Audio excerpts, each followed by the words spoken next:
이미지로부터 눕기를 따듯이 한 이미지에서 여러 대상을 자동으로 분할하는 이러한 기술들.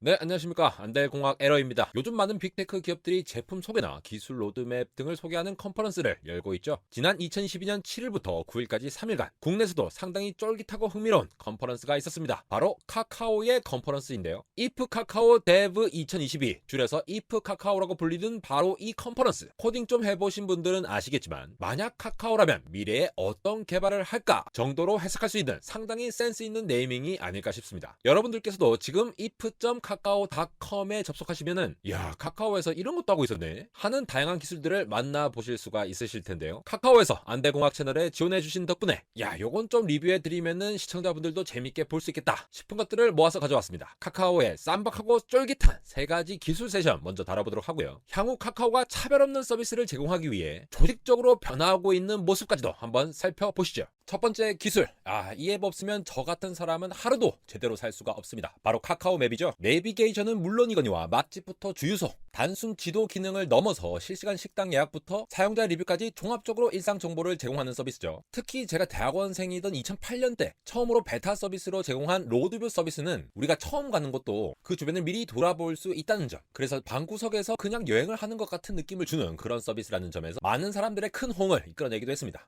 그런데 여러분, 이러한 로드뷰가 단순 화면에 찍힌 내용만을 연속적으로 보여주는 것이 아니라 마치 우리가 눈으로 입체적으로 분석하듯이 3차원으로 딱 볼 수가 있다면 얼마나 놀라운 경험을 할 수 있을까요? 그리고 기존의 2차원으로는 표현하지 못했던 공간을 표현해 줄 수 있고, 그리고 건물이나 표지판 같은 이런 세부 정보들, 이런 걸로 또 새로운 애플리케이션이 제공될 수도 있겠죠. 예를 들어 우리가 앞으로 카메라로 딱 어떤 위치를 딱 찍어요. 그러면은 내가 어디 있는지 알려주는 거야. 아니면 AR 애플리케이션 같은 경우에도 훨씬 더 몰입도 높은 그런 거를 선사해 줄 수 있겠죠. 카카오 맵에서는 이미 하늘에서 바라보았을 때 건물들을 입체적으로 파악할 수 있는 3D 스카이뷰 전국 서비스가 제공되고 있죠. 이 스카이뷰와 함께 전국 도로를 샅샅이 뒤져가면서 찍은 이 도로 데이터들, 이런 것들을 연계해가지고 훨씬 더 세밀한 지도 정보를 3D로 표현할 수 있는 방법, 이런 것들을 카카오 개발자분들이 연구하고 계십니다. Spatial Connection Map, SCM이라 불리는 이 기술은 카메라로 찍은 2차원 사진들로부터 도로 차선이나 건물은 물론 인도나 간판을 추출해가지고 이를 카카오 맵의 지도상에서 딱딱딱 연결짓는 전체 과정을 아우르는데요. 특히 이미지별 특징을 뽑아내는 Feature Extraction 과정과 각 특징이 무엇을 의미하는지에 대한 디스크립터 정보를 이렇게 쌍으로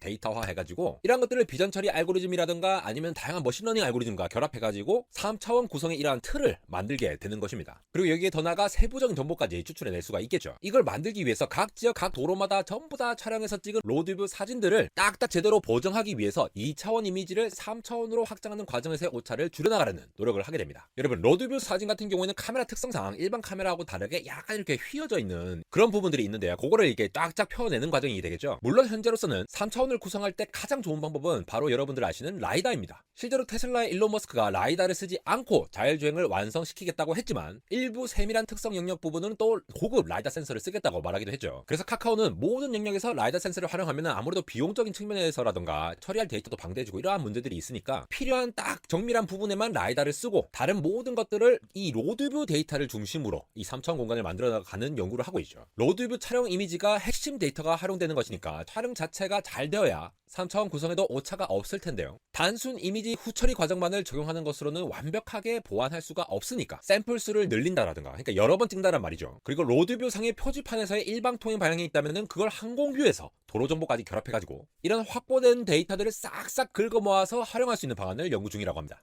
이러한 모든 데이터는 직접 촬영한 데이터를 기반으로 한다는 약간 그 노동 집약적인 느낌을 주기는 하는데, 실제 촬영하는 것을 기준으로 앞서 말씀드린 모든 과정이 자동화가 돼가지고 효율을 극대화할 수 있는 관점에서도 최적화 연구를 진행하고 있다고 하는데요. 개인적으로 카카오 맵을 애용하는 입장에서 이러한 기술을 바탕으로 한 서비스가 빨리 나왔으면 좋겠다는 생각이 드네요. 두 번째 소개해드릴 기술 세션 내용은 카카오의 해외 진출 우여곡절 스토리 피코마에 관련된 얘기인데요. 해외 빅테크 기업들을 보면은 우리나라 기업들은 왜 이렇게 해외 진출 이야기가 드물게 들리지 하는 느낌을 받는 분들도 계실 겁니다. 이에 대한 이유는 다양하겠지만 역시나 기술적으로 해결해야 되는 부분들이 있겠죠. 카카오의 글로벌 만화 플랫폼 피코마가 이를 멋지게 해결해서 2016년 4월 일본에서 시작으로 2022년 3월 프랑스까지 진출하는 데 성공합니다. 아무리 해외 기업들의 서비스가 좋다 해도 언어가 장벽인 경우가 있죠. 제가 얼마 전에 소개해드린 오픈 AI의 챗 GPT 역시도 영어보단 한글 서비스에 서비스에서 부족한 모습을 보였습니다. 그럼 여러분 생각해보세요. 글로벌 서비스를 위해서 개발자 분들께서 어떤 포인트를 해결해내야 할 것인가? 결국 글로벌 서비스의 핵심은 각 지역, 각 나라별 현지 사정에 맞는 새로운 서비스 플랫폼을 제공할 수 있어야 한다는 게 핵심이 될 겁니다. 일본에서 서비스 중이던 피코마를 유럽으로 확장하려 할 때 가장 먼저 맞닥뜨린 난제는 숫자 데이터 부분이었습니다. 예를 들어 일본에서 100엔으로 제공하는 서비스가 있다고 칩시다. 개발자분들께서 100엔을 표현하기 위해서 정수기반의 데이터를 사용하여 개발을 하셨겠죠. 근데 당장 환율을 적용하면 100엔에 대응되는 값이 0.99유로입니다. 그래서 카카오는 기존 개발된 코드와 데이터형을 유연하게 사용할 수 있도록 고정 소수점이나 정수형으로 매핑하는 방향으로 개발합니다. 여기에 웹툰 플랫폼에서 사용하는 결제와 정산 역시 각 나라의 세금이나 정산 문제 등도 개별적으로 구분하여서 개발을 하였죠.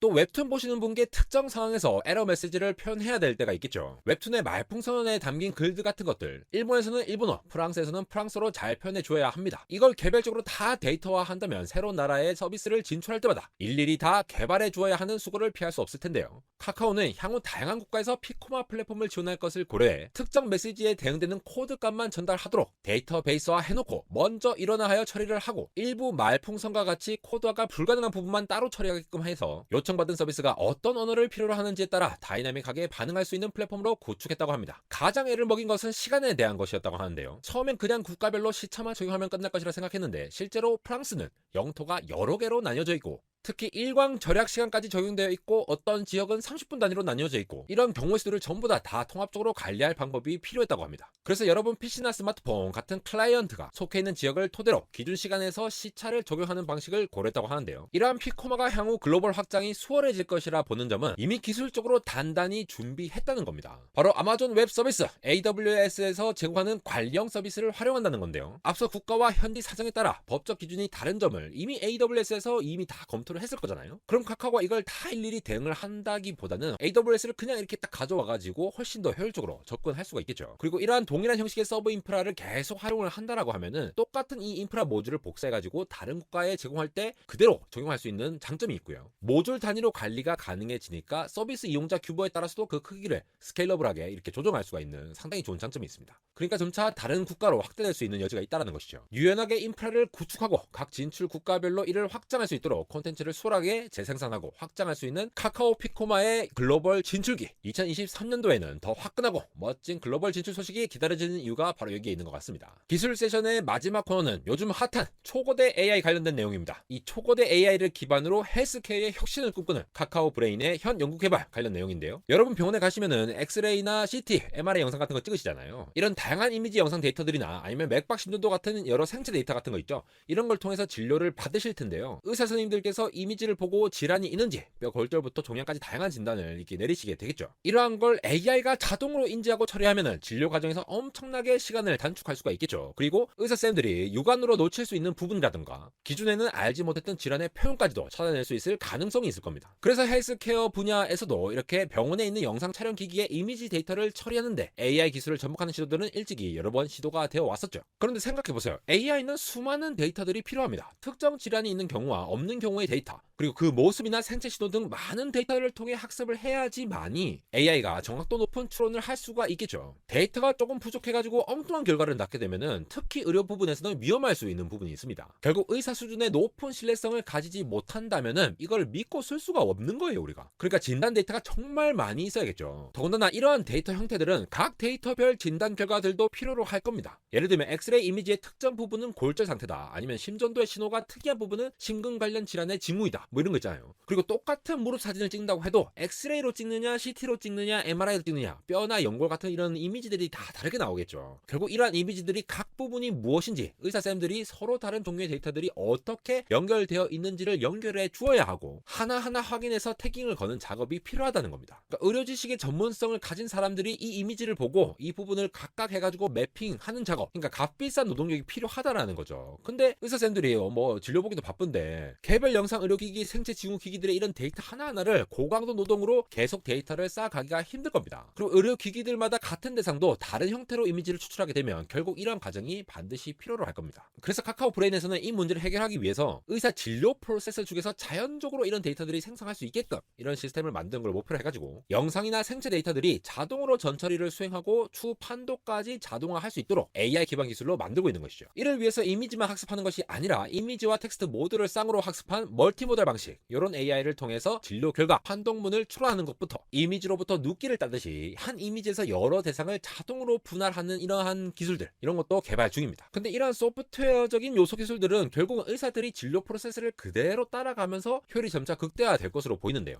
예를 들어 여러분, 대학병원에서는 여러 의사분들이 단계별로 진단을 하는 경우가 많아요. 그러니까 특히 인턴 같은 이런 수련의 분들이 처음에 간단한 진료를 해갖고 이렇게 써놓습니다. 그러면은 다음 의사한테 가가지고 어떤 부분을 자세히 보면 될지를 단계적으로 빠르게 진단을 내릴 수 있으니까 효율화가 가능한 것이겠죠. 만약 이런 수련의의 역할을 AI가 대신해준다면 상상해보세요. 카카오 브레인 헬스케어에서는 흉부 엑스레이 영상이 주어지면은 어떤 문제가 있는지 알아서 진단 내려주는 이런 서비스를 기획 중이라고 합니다. 여기에 또 의료진들이 평소 어떤 데이터가 있으면 좋겠다 하는 특정 매트릭들이 있을 거잖아요. 그거를 가져와가지고 연구개발 효율을 이렇게 극대화하는 방향으로 나가면서 카카오 브레인 헬스케어만의 의료 AI 시장 진출을 가시화해 나갈 것으로 생각됩니다. 초거대 AI를 활용한 의료산업의 진출, 카카오 브레인의 이러한 새로운 시장 공략이 성공한다면 미술작품을 그리고 작가를 쓰는 창의적인 분야뿐만 아니라 이제 고도의 전문성을 가진 의료 진단 분야에서도 획기적인 변화가 올 것만 같은데요. 향후 카카오 브레인의 글로벌 의료 시장 진출에 대해서 잘 지켜보는 게 바로 관전 포인트가 아닐까 싶습니다. 이렇게 3개의 기술 세션만 리뷰해 드렸지만 이 내용을 포함해서 진짜 재밌는 주제들의 발표가 굉장히 많이 발표됐거든요. 그래서 이프 카카오 홈페이지에 들어가셔가지고 입맛에 맞는 영상 한번 찾아보시는 재미도 있을 것 같고요. 근데 제가 이렇게 쭉 영상을 보니까 이번 컨퍼런스에서 좀 상당히 좀 신박하다, 인상 깊다 하는 부분이 바로 기업 ESG 관련 세션들이었습니다. 그 중에서도 기술 윤리와 관련된 내용이 있었는데요. 카카오가 좀 약간 남다른 행보를 하고 있더라고요. 요걸 한번 살펴보시죠. 사실 기술 윤리라는 단어만 들으면 너무 딱딱하고 와닿지 않는 부분들이 많으실 텐데요. 카카오는 그 누구보다도 많은 사람들에게 일상과 관련된 서비스를 제공하고 있잖아요, 지금. 그러면서 특정 서비스에서 소외되지 않도록 하는 요구가 굉장히 많았다는 거죠. 그러니까 체계적으로 뭔가를 준비를 했다라는 겁니다. 최고 경영자는 CEO, 최고 기술 책임자는 CTO라고 많이 아시죠? 그런데 디지털 접근성 책임자, Digital Accessibility Officer, DAO라고 들어보신 적이 있으실까요? 지금 보시는 기메일 DAO는 말 그대로 디지털 접근성을 책임하고 있는 직책을 갖고 있는데요. 코로나19로 인해서 위기로 가득했던 지난 3년을 가만히 살펴봅시다. 우리 생활의 많은 부분은 이제